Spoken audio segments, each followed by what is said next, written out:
Hey, fuckers.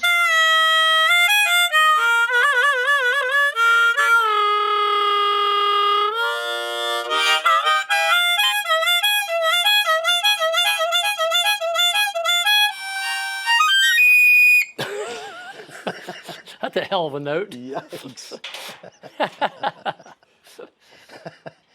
Hello, Rick. Did you do anything fun over the weekend? Did I do anything fun? I watched it rain all weekend long. Fucking right. I would come out and sit at the pool for about a half an hour, and then it would rain. Then an hour later, I'd come back out and sit at the pool, and it would rain. And the next day, I'd go back out, and I'd sit at the pool, and it would rain. It's been fucking raining for a week, and it won't stop fucking raining. Today, we're at the carport again because it won't stop fucking raining. What the fuck? You know what the forecast is for tomorrow? Rain. Fucking rain. Did you look ahead to next week? No, 90 I don't trust it anymore. 96 degrees and sunny on Monday. We'll see. I'll believe it when it's here. I love it. I spent a week getting my pool ready. Got home from work today, looked, and there's a hole at the bottom of the pool spitting water out. So I'm going to go home with a razor knife, empty the pool, and just go buy a new Why one. don't you put a patch on it? By the time I get around to getting the patch, it'll be half empty, and I'm done Rick, messing with You it. should have let me know. I might have some patches here. I'll have a new pool by 7 o'clock tonight. Okay.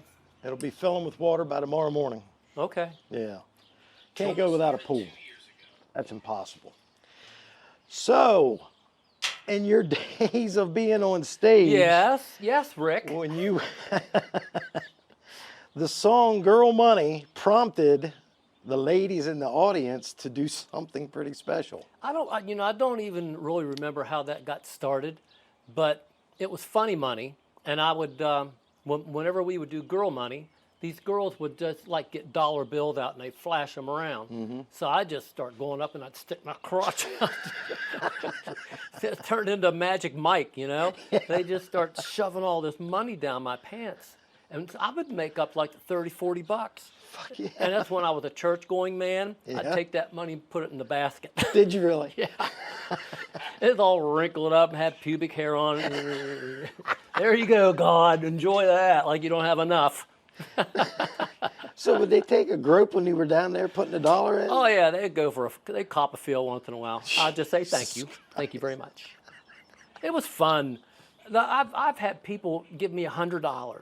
Just ridiculous. But, and people ask me, have you ever been embarrassed? I'm like, well, if that doesn't embarrass you, what the hell will? You know, I've never been embarrassed on stage. I've ripped my pants. I've said the dumbest shit. Never been embarrassed. So that just went on. And even the kick shows, the last kick shows, girls are still holding up $100 bills. And I'm like, nah, I'm beyond that now. Yeah. This is kicks. Man, I'd have had to play with a heart on the rest of the night. Well, who says I didn't? I used to tell them, okay, that's enough. I'm starting to get a little chub going. These pants are too tight for that. You got a snake running down your leg, Steve. No. You know, Jim Morrison got arrested one night for doing something like that. I can't remember the pulled details. his dick out. That's what he did? I didn't pull my dick out. Okay. Although my dick's fallen out before. Oops. Yeah. You rip. I used to do these. I still did them forever. These big splits. I would do Yeah, that. yeah. The pants would go. And I didn't wear underwear because the underwear was too tight for those pants. Yeah. I couldn't get the pants on if I wore underwear. Of course. So, yeah. Well, speaking of that, Jim Morrison being arrested on stage, have you ever been arrested in your life for anything? I have. You have? One time. I was going over to see a band in Wiley Ford, Maryland. Okay. Or West Virginia, whatever. And it was a band that they were asking if I wanted to come join them. They were okay. They were a pretty popular local band. And I took a friend down with me, my high school friend, because it was about an hour drive and I just wanted the company. And I said, why don't you come along with me and I'll take care of you. I'll take care of your drinks. Okay. So we're watching this band and they're pretty good and I'm thinking about it. And my friend Pat gets up and goes to the bathroom. Not Pat Noonan, another Pat. I don't want to lump my good friend in with this asshole. Okay. He goes into the men's room, and he comes out, and I went in like right after him, and the place was destroyed. I mean, the mirrors were broken, the sink was broken. He went in there and just destroyed this bathroom. Wow. And because he was with me, and I'm the one that came out when they saw it, they arrested me first. Oh, shit. Yeah. And I had to be my friend because I didn't do any of this shit. I couldn't even piss because there's no toilet. Wow. That was bad. And so I went to jail. They booked us, and I spent the night in jail. And I remember my dad coming in about 6 in the morning, and I'm laying on this hard-ass bench, sound asleep, because I'd had a few. And, man, he was pissed. I'll bet. He was pissed. But I really didn't do anything. And we had to go in front of a judge, and I think we had to pay some, I don't know, a couple $100 in damages, but no time in jail or So Pat didn't take the rap and say, hey, it was me? To this day, he says he didn't do it. He's a lying sack of That shit. son of a bitch. Yep. Fuck you, Pat. Eat shit. You piece of shit. I hope he watches this. Oh, wow. What, is that still on your record? You know, I don't know. It's my first THC drink. From Simple Pleasures? Yeah, from Simple Pleasures. What's that, Pretty lemonade? good. That's the 10. I'm going to start with a 10. See how that rolls. And if Sitting that doesn't though. do anything, I'm going to bump up to the 25. There you go. The one thing about this, though, if you do these drinks or edibles, you can't smoke because it's a double whammy. Oh, really? Yeah, I get that shit Okay. going again. Well, let's go ahead and talk about some Simple Pleasures then. Why not? What do you got? You got the 10 milligram lemonade. Yep, which I just finished, and it's delicious. I will see how it affects me. Does it taste just like lemonade? Lemonade. Well, that cool, refreshing drink, yeah. Really? Yeah. So that's a 10 milligram, and then there's a 30, and this is strawberry lemonade elixir. I thought that was pussy juice. Looks like pussy juice to me. And then we got the big dog that makes you bounce. This is Uncle Skunk's lemon lime, Yeah. 100 milligram. Uncle Skunk's going in increments. Shouts out to me and Larry. Have you done any of these like Jamie? No. No? I Why not? want to try the pussy juice. Who doesn't? So these are all available at Simple Pleasures in any milligram you're looking for, from 10 up to 100. They said this is their best seller. Really? The 100 milligrams. I guess because you can do it in increments. Yeah, But the thing about THC is it won't hit you for 45 minutes, and then it's like, right. and you think, well, I don't feel anything. Drink more, then you're doing. So Hunter told me they did have some people come in and said they want the edible that made Steve bounce. Is that right? That's good. And they had one come in to say they wanted the stuff that sent Rick on a bad trip. You have one hit of average pot. I don't know, man. They need to examine my brain or something, because that shit sent me to the moon. Oh, I know it did. No, there's no disguising what happened to you. It was, oh my God. I used to smoke pot all the time, but I would always drink first. Yeah. And I figured it out. If I would have 3 to 4 beers before I smoked pot, I'd be fine. I mean, I'd You feel would, because great. you've already got a half a buzz going. And I think it's because I wasn't concentrating on what's this going to do to me, what am I going to feel? And I was stressing it. And when you're sober and stress the effects, that's all you bad can think combination. about. With already having a little bit of a beer buzz, I can relax and enjoy it. Exactly. So there's a big difference. But yeah, I wouldn't drink this right now for $10,000. Just like I would. I'll bounce for $10,000. Simple Pleasures. They have anything and everything you'd want. Edibles, smoke, the wax type stuff, and they have hash, and then the hash type It's stuff hash you type. put It's on not the... hash, but it's hash-like. I don't know what it is. Well, they have actual hash, Oh, but they the do? stuff you're talking about, the crumble Yeah. that you put on top right. of stuff, I That's don't know. what I use them. Isn't that like a wax type stuff? I don't know. It Have burns you ever good. smoked wax? No. Why would I? What's the new thing with marijuana? Like, it's pure THC and it's in a wax form, and you smoke the wax and Really? get super duper high. I'm just still trying to get used to this shit. There you I go. don't need any more super duper high shit. Simple Pleasures. Stop in if you're local to Hagerstown, and even if you're not, make it a trip. Virginia Avenue, great store, great employees. Yep. You won't go away disappointed. That's a fact. Yep. Yep. Very cool. Pet peeves that you have, and this is going to be good. Shit that just irritates you. Pet peeves in life, one of my biggest is waste.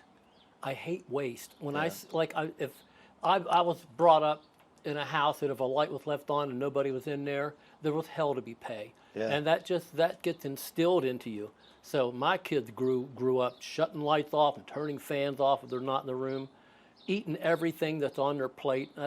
And I just enforce that because that drives me up a wall. Don't fucking waste. Don't ask for something if you're not going to finish it. And my biggest pet peeve when we played was when I would start my warm-up. My warm-up was my religion. I took it very serious, and I would start exactly 1 hour before the show. And I had steps and increments and everything that I did. I would do push-ups and stretch and do all these things, screaming into a towel. Yeah. And I would get to the point where, okay, now I'm going to sing like the first 2 or 3 songs of the show, and I'm good to go. And I would go through all of that shit. Then I would get out and ready to run up on stage, and there'll be a delay. Brian, my in-ears aren't working, or whatever. Yeah. My shit ain't working. How long is this going to be? Because my voice cools down in about 5 minutes, and I have to go through all that shit again. And sometimes I didn't make it, and I would go out and I'd suck for a couple of songs because they held the show up too long. Not by anybody's fault. The biggest one I remember, and this really pissed me off, on the Monsters of Rock cruise, it was really bad weather. I think a couple bands got rescheduled. So Brian and everybody's out there getting ready for our show on the deck, which is terrible weather. I fucking hated playing the deck. And Brian goes in, like the sound check took forever because of all these technical difficulties. So Brian goes in, and I'm coming out getting ready to do the show. Brian goes back into his cabin. He cleans his guitar. He gets dressed. He does all this primping. And 45 minutes later, we're still out there waiting on Brian. I was irate. I mean, just fucking pissed. So, yeah, that's my biggest pet peeve. Don't fucking leave me hanging because I go through too much before a show to not respect that. Yeah. Wow. Very And I meant that interesting. shit. Well, I know how regimented you are, so yeah, I get it. Yeah. I get it. So we never really touched on it. Ronnie Youngkins with, everybody knows he had to leave KIX and had to take care of some issues, but Yeah. what was the timeline of events there? And he never made it back into the band until the final show. This all started probably in 2018, 2019. He just wouldn't show up to shows once in a while. He would go on a binger and he wouldn't show up and leave Brian shaking in his shoes because he's got to learn 2 guitar parts for every song in about an hour and a half. So it was really hard on Brian. It happened a handful of times until we finally got to the point. I think we did a show in Chicago and he was drunk on stage. And that's where that's no. You don't get drunk on stage. Draw the line. You can get drunk and not show up, and we'll hope you're going to get better because he's always telling us he's working on it. I'm going to go to rehab. I'm doing this. I'm doing that. It's not going to happen ever again. And you believe him because you want to, Right. Because you want everything's going smooth. We're having the best time in our career, and to have that slow us down like that, we just at some point we had to cut him loose. And it wasn't until he pretty much had to leave. I think he was under arrest and he had to go to rehab. There were so many things that was going on that forced us to say, we can't do this anymore. We tried like hell. We did everything we could for him and couldn't make it work anymore. So we had to bring in our good friend Bob Perry, who came in and did a remarkable job. We didn't even have to practice with Bob. We gave him the set list and he said, don't worry about it, I got it. And our first show was a drive-in in Frederick. Yeah. And that was Bob's first show, and he killed it. Just killed it. And it's like, we just look at each other going, breath of fresh air. Yeah. Yeah, Bob was incredible. And not just his playing, but his contribution to the band was never ending. He was always giving up his trucks, his trailers. He was always giving. he so loved it, and we loved having him. And he was a great player. Yeah, he is a good player, that's for sure. He's got a long resume. He goes back to L.A. when he was, I think, 18 years old. He was out in L.A. Yeah, I didn't know he had such a long resume. I never knew him until you introduced me to him. Yeah. Which is weird because he's been around this area for a long time. That's how observant I am. That's how much I get out. Until they start opening for us, I wasn't really aware of him. But I'm aware of him now. Yeah. He was the sleeping, what's that term? Sleeper. I mean, he was a sleeper. He was around, but it took you guys to bring him out and really boost what he was doing. He was out in L.A. around the time Randy Rhoads died. Yeah. So, I mean, Bob was young, skinny, long blonde hair, hell of a guitar player. He was kind of like, is he going to be the next Randy Rhoads? Can I step in here? Yeah. Can't remember the name of his band now. I'm sure somebody will remind us in the comments. He had a band that he went out there with. Yeah, I'm not sure either. Yeah, I can't remember. My brain, man, the older I get, I can't remember simple words. Things that I've always known. Drives me nuts. We're all there, Rick. Yeah. We're all there. Before you guys came over, I got a FaceTime from Bo Hill, who produced the Midnight Dynamite album. Yeah. And they're all down at Mark Shanker's house, my bass player from KIX and Funny Money. We were going to go down and do a celebration of life for his mom today. And at first I told him, yep, I think I can be there. And he said, Wednesday. Wednesday. Well, I got to let Jamie know. Jamie's our producer, and he films and edits this thing. So I had to let Jamie know, can we move this away? And unfortunately, his schedule was just booked the whole week. Yeah. So I had to apologize to him, say, sorry, guys, but these guys, I'm obligated to them. This thing's starting to blow up a little bit. We're starting to get some money out of it, so I can't just blow it off. So I hope they understand. Sure. But they FaceTimed me and laughed about it. That's cool. And Bo said, tell the Steve Awesome story. Steve Awesome? Steve Awesome. Let's hear that one. All right. Hope I can remember it all, because this happened in 1985. Get him back on FaceTime. Let him tell it. He wanted to. Did he? He did. I said, I don't know if they may be able to hear you. It started off, everybody was just kind of being very complimentary about how strong my voice was and how quickly I could do a lead vocal. And it became, because we rehearsed so much, I was ready. When I went into a studio, I knew exactly what I was doing because of Donnie and the Bullwhip, Yeah. I mean, everything that we did, we worked it out entirely before we went into a studio. Very little change would happen. But everybody was very complimentary, and we started talking about the $6 million man. And Bo said something like, you're the $6 million throat. And I go, that's very nice. And he said, what if the $6 million throat fell from a plane, landed on a rock on his throat? And the doctors come in and go, we can build him better. Or we can make him builder. That's what it was. Okay. And we laughed for an hour. Because it's the stupidest fucking thing. But we laughed for an hour. We laughed so hard on that record. It was so much fun. Bo, I love you. Nice. We got a new sponsor. I heard. This is pretty cool, and I think we're going to take advantage of it. We should go down there this summer. All right. Genesis Properties St. Croix. It's the largest island in the U.S. Virgin Islands. Oh, we're going. And it is for vacation rentals and real estate. Okay. Wow. So you can rent. I'm going. You can rent. We got to charge you. I'm going to see Larry while I'm down there. You can rent private homes or townhomes.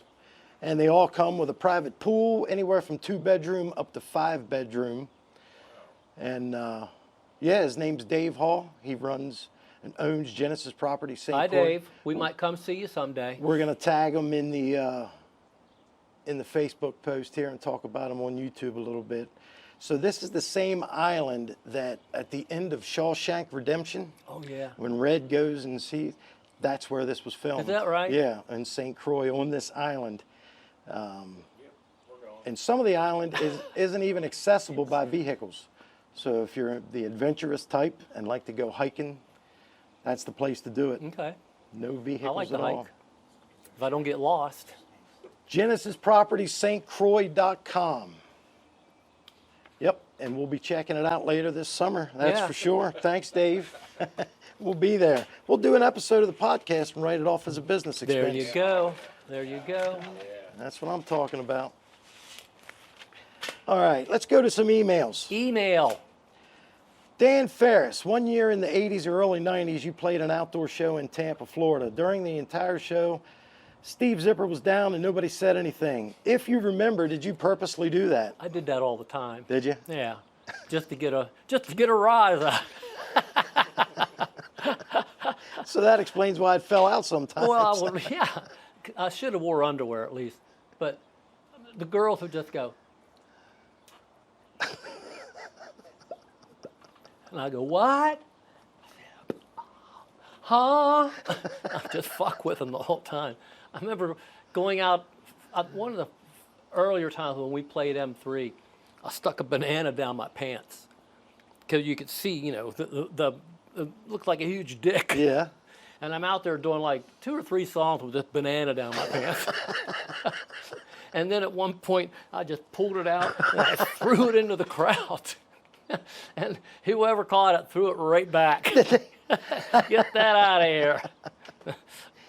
Oh, banana dick. Oh, man. Hey, Rick and Steve, do you remember the time Ronnie's Pants split at the crotch during an outdoor show in Biglerville, Pennsylvania in 1985? Wrathchild was the opener.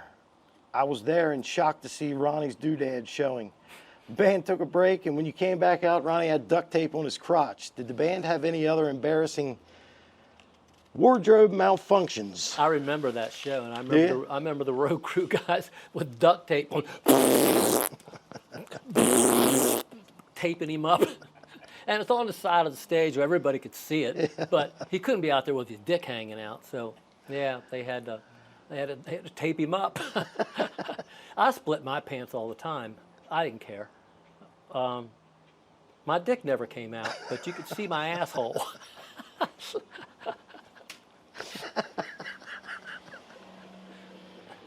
That little brown-eyed boy. Winking at the crowd. Yep. Oh, man. James Massey writes, I was sound man for a band called Steel Rage in North Carolina. We opened for KIX a few times in 1984 to 1986. They were always very good to us, and we got to hang out with them after the shows. I remember once after playing Roadies in Goldsboro. You remember that place? I remember that place. And being at the hotel afterwards. KIX had their TV upside down, and we're watching it like that. You guys were the best.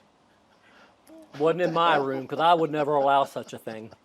Yeah, I would. We weren't that rowdy. We would have big parties, and sometimes some of our guests would do more damage than the band actually would. Yeah. I'll never forget one time I woke up, me and Brian were sharing a room. We always shared rooms because we couldn't afford to have our own rooms then. And Brian and I were sharing a room, and we had a big party the night before. North Carolina, those people party. They party hard. 4 or 5 in the morning, they finally all cleared out. So I wake up, I guess around 11:30 or noon the next day.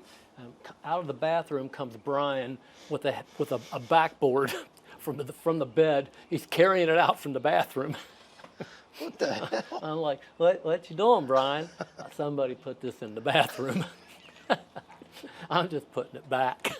That's the kind of dumb shit. But other than that, we weren't that destructive. One thing about North Carolina that I always hated, they had really, really strict alcohol rules. And 12 o'clock was the cutoff. And we would get done at 12, and our rider always had like a couple of cases of beer. Right. And they would bring the beer back. And then right when it'd be like 12:30 or 1:15, they would come and they go, all right, boys, you drink the beer, we got to take it. I'm like, well, we can't drink 2 cases of beer in a half an hour. And they go, well, they pop every one of them and dump them right in front of us. Wow. Yeah, cocksuckers. Yeah, dirty cocksuckers. Wow. Yeah, that used to tear me up. That's crazy. Because you get off the stage and you're drooling with beer. Jesus Christ. They didn't dump the jack because I hid that shit fast. There you go. Shit's too expensive to pour out. Fucking A. But man, that was spiteful. And they Yeah. would look at you too. Psh, psh. The club owners, you mean? The security, the people that work for the club. We had some weird times in North Carolina. We had some great times in North Carolina too. Damn. But I never. There's a place called the Attic, I believe. I don't remember what town. Okay. We played them all. So the band never got destructive, never destroyed a hotel room? I or don't think so. Window out into the, or TV out the window into the pool? No, never did or? anything like that. I mean, I'm sure there was a lot of dirt left behind, a lot of beer bottles and that kind of thing. Yeah. Maybe a couple condoms stuck to the wall.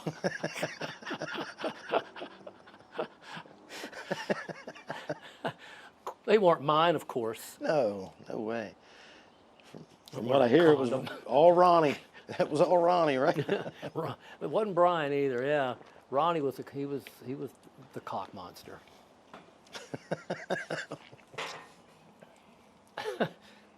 He was good at it though. He was so good at it. Yeah, I asked him once, how many did you have in one day? What was the record? He said 4. 4 in one day. I know guys who've had 4 their entire lives. I do too. 4 in one day. Yep. That's our boy.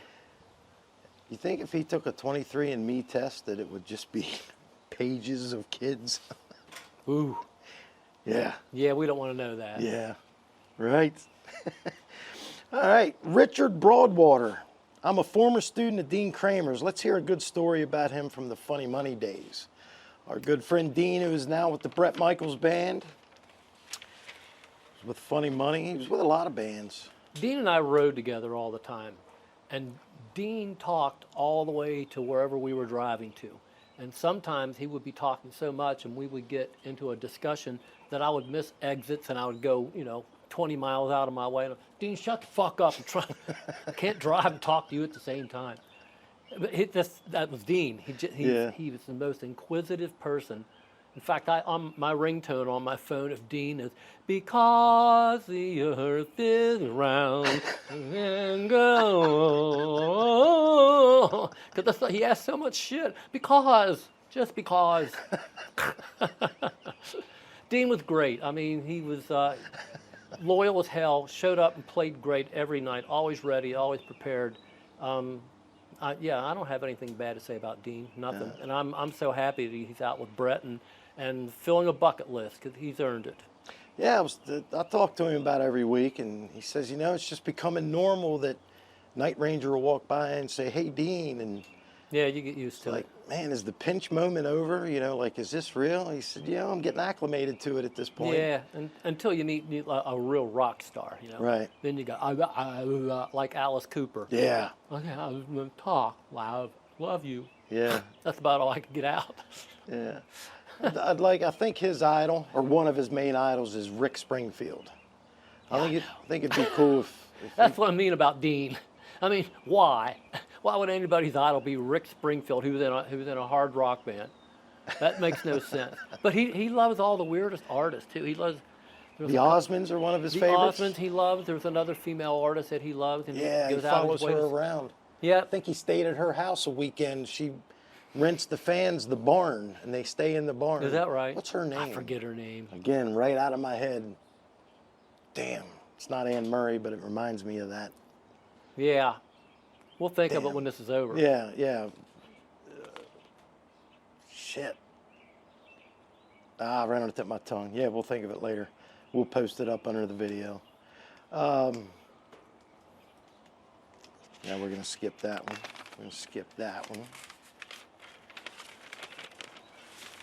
From Carson Mann from Northern Kentucky. Why is Steve listed as guest appearance on Love is for Suckers by Twisted Sister? Thanks, and really digging the podcast. Oh, Jimmy and I did all the backing vocals on that record. I know it was another Bo Hill invite. He had Dee in the studio with Twisted when Twisted was pretty twisted. Yeah. They weren't even speaking to each other. So Bo called me and Jimmy up and said, "Hey, you guys be interested in come up and doing some backing vocals on the new Twisted album?" And we said, "Hell yeah!" And we knew we would be helping Bo out and Dee, and make a little bit of money at the same time. So yeah, we did that, and that's why we're on there. And it's actually pretty good. It's a good record. That was his first one when he did a solo record. Was that his first solo record? It wasn't a solo. It wasn't called a solo record. It was still called Twisted. Oh, it was? Yeah. Okay. Yeah. But it was really over at that point. I think they'd already kind of disbanded. Okay. Were you ever asked to play on any other records?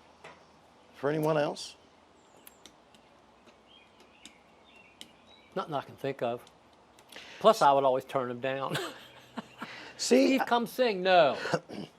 I can't trust your memory anymore because we talked about bands that have asked you to be their singer. No, yeah. And I said, is there any other bands? And you said, no, that's it. Well, I just found out Joey Allen called you up when Janie Lane left Warrant and asked you to be the lead singer of Warrant. Well, that's when KIX was already, rolling. So why would I leave a band that's on equal plane? Yeah. And I already knew all this music. So, no, it was. I was flattered, but I wasn't going to move at that point. It's still pretty badass because they're an iconic band. They and are. For them to have asked And you. they're still going strong. The guy they got is really, really good. Robert Mason. Yeah. Yeah. I doubt I could sing that shit anymore. I suck now. Robert Plant said when he does concerts now, and he'll sing a few Led Zeppelin tunes, he'll sing Ramble On and a couple others, and he says, we look at music as a piece of music. And what you hear on the records is the way we saw that piece of music and performed it back in 1969, 71, whenever. Right. The way we play it now is how we look at this piece of music now. Yeah, it's I how get we it. perform it. So you could still go out and do everything I you've could, done. But I would be embarrassed. I've said it again and again. Yeah. If I can't do it like I used to do it, I don't want to do it. Yeah. If I can't move on stage like I used to do it, I don't want to do it. So I'm retired and I'm happy and I'm done with it all. That's right. This is your only have to. Yeah, it is. It really is. That's Jimmy, when I was doing FaceTime with Bo and everybody, Jimmy goes, he's so busy. I said, this is anything I do all week. Empty calendar all week, but Wednesday at 3:30. Yeah, I'll go anywhere, anytime except for Wednesday. Very cool. Michael Brady. I was curious to know if Steve believes that had he and the band moved to LA or New York, would KIX have had more success? No, hell no. No? No, we never believed that. And I couldn't live in that phony baloney town anyway. Well, we made 2 records out there, and I couldn't wait to get home. I mean, everybody's in the business. Everybody has business cards. Everybody knows everybody. They just get in your ear, and they won't leave you alone. Fuck that town. Doesn't really have anything to do with where you're at in the business, because Atlantic Records is East Coast. Cinderella felt the same way. They didn't need to go to the West Coast. We did go out there and tour, but we would never live out there. I remember the first time I went to LA, I called you and told you, and you said they're all fake out there. The whole city's fake. Well, they're all in the business. They're all just grinding to get ahead. Well, we obviously can't get through the podcast without mentioning what's been going on lately and what happened last Wednesday when we wrapped.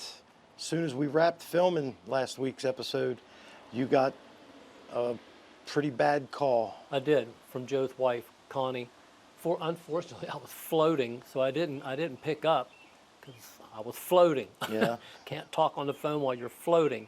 Then I realized that my caller ID said Joe Corcoran. I'm like, oh, Joe, he must be bouncing back. I got a little excited, and I called Connie, his wife, and she said that he had passed that morning.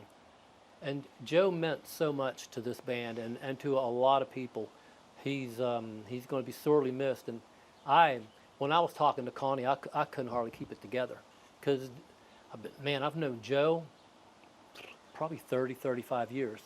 He started out, he would do anything. He started out as a drum tech, then he went to guitar, then he went to monitor world, then he went to front of house. He could do anything. Yeah. And he knew the equipment inside and out, He knew every piece of equipment.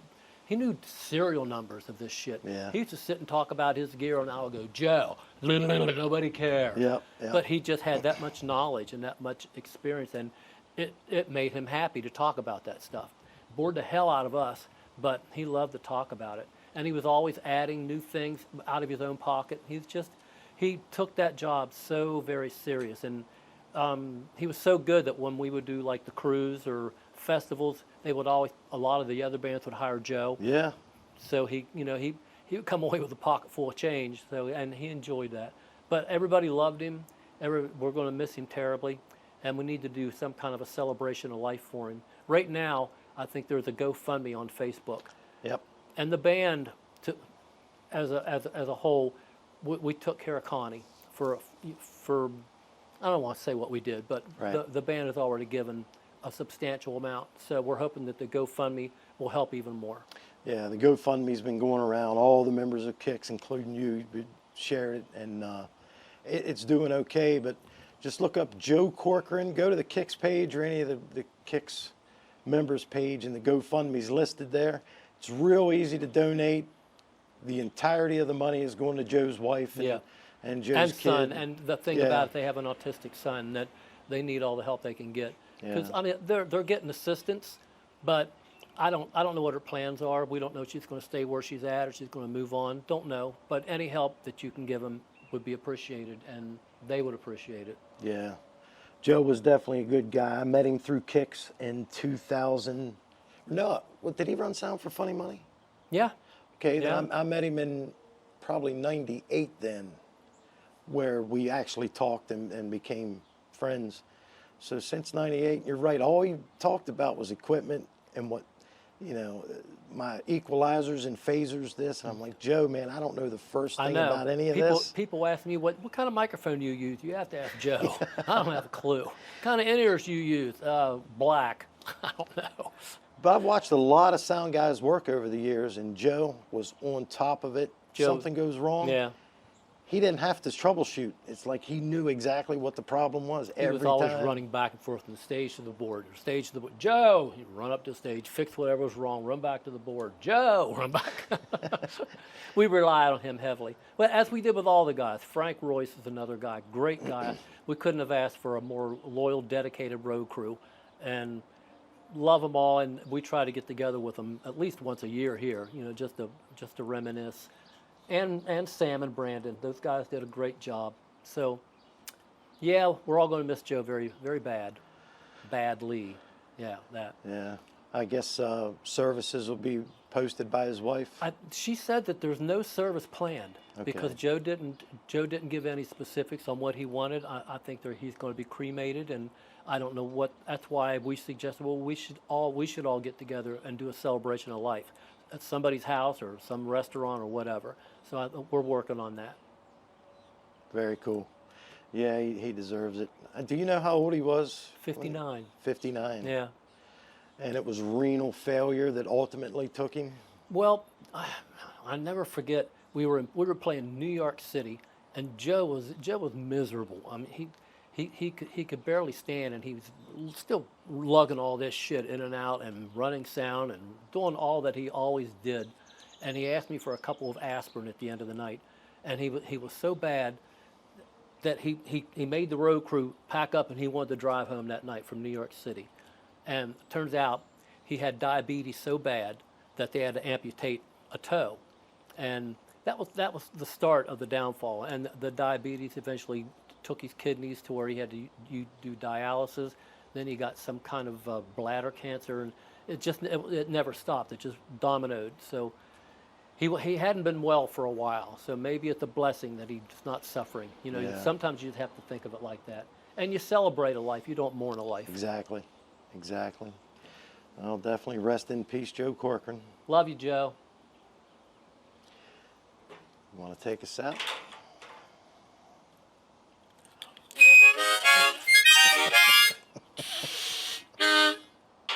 What do you think of that? Hey, that's awesome, man. sucked. That'll work.